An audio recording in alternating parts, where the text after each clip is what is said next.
Well, next we're going to be building a simple Android application.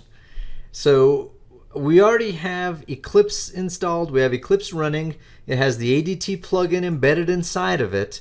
And so we're going to be using the new Android project wizard that comes with ADT, with that plugin, in order to build our first project.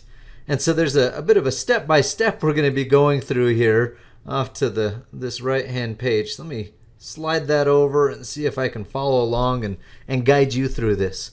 So I'm going to do this on my machine right here during this video, but then after the video is done, instead of just moving on to the next video, why don't you do this on your system as well? We'll have you build up a project as you go.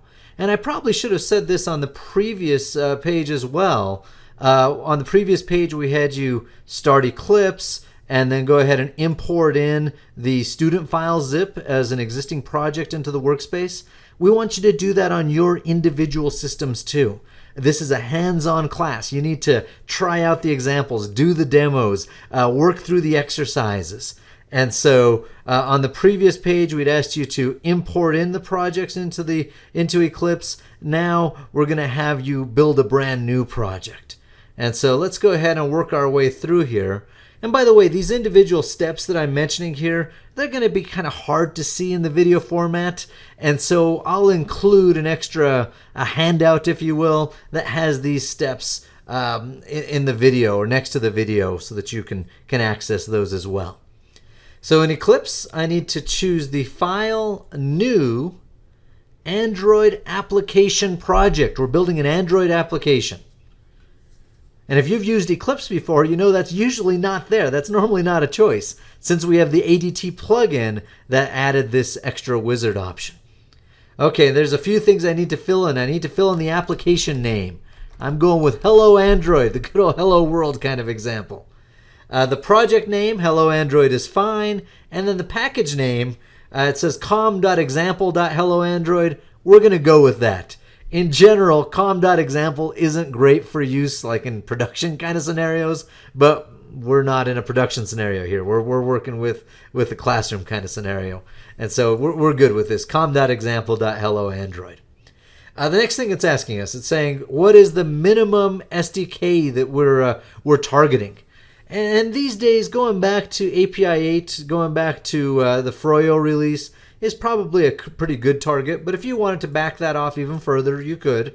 What this does is it limits the APIs that you have access to. There might be certain methods that were added in different releases, and depending upon what target or what minimum you're requiring, it'll only allow you to use those particular APIs. And then what's your target SDK? Let's target API 17, the 4.2 Jelly Bean release here, and compile with. I'm going to go ahead and go with the 17 as well on that, just to keep everything consistent. In my case, both 17 and 18 were installed. My bundle came down with 18, but we added 17 as well, if you remember during setup. We're going to try to stay consistent and just do 17 throughout. The theme, that's fine, hollow light with dark action bar, just how it presents itself. I'll click on Next. And on this page, it has several different choices that we can work with, several different checkboxes here. I'm going to leave the defaults with the exception of Create Custom Launcher Icon. I don't need to go through the process of building a cool little icon to launch this with.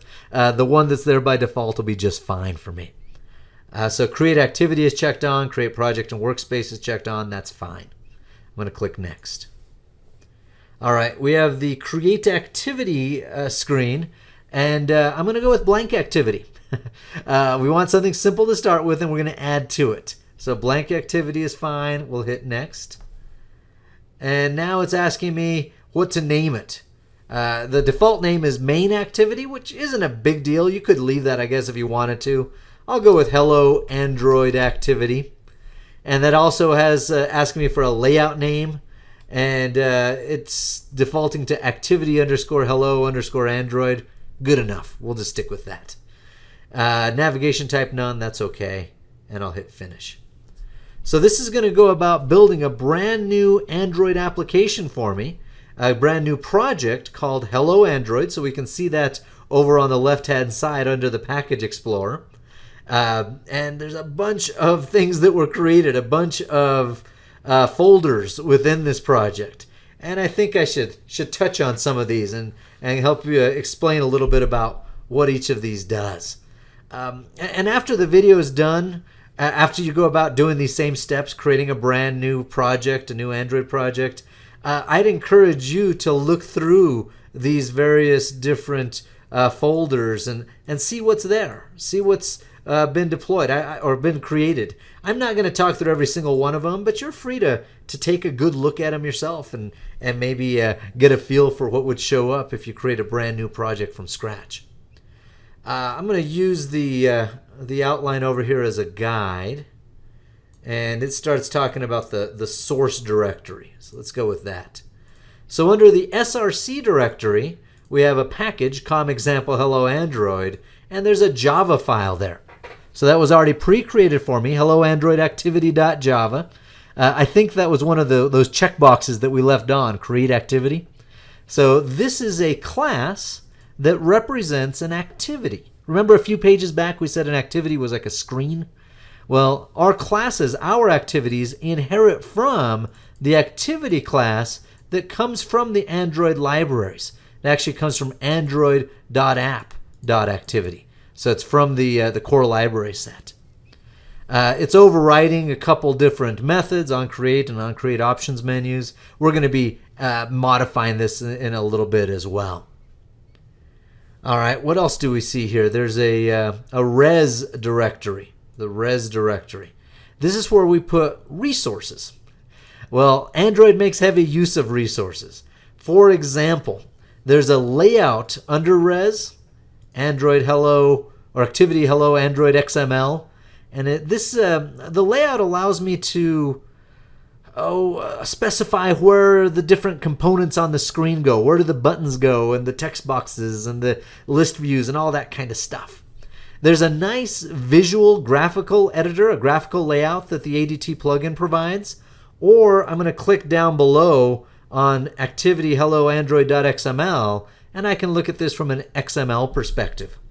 I'm really big on looking at this from an XML point of view. I want you to really understand what's going on behind the scenes.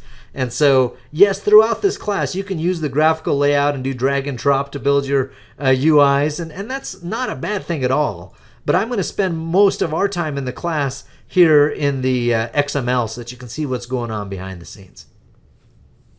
So this says that there's a text view that's defined inside of this, what's called a relative layout. And we're going to get more into that in a little bit. So a text view, something that's got, in this case, hello world in it. There's also under res values, there's a strings.xml. It also has a nice little editor, but I again prefer the XML view of things. So I'll click on strings XML down below. And so resources. We have these string resources. And we'll talk about this much more later. This is for localization, among other things. You separate the strings from the code, from the layout even. And so here's the word hello world. And it's associated with a string resource called hello underscore world.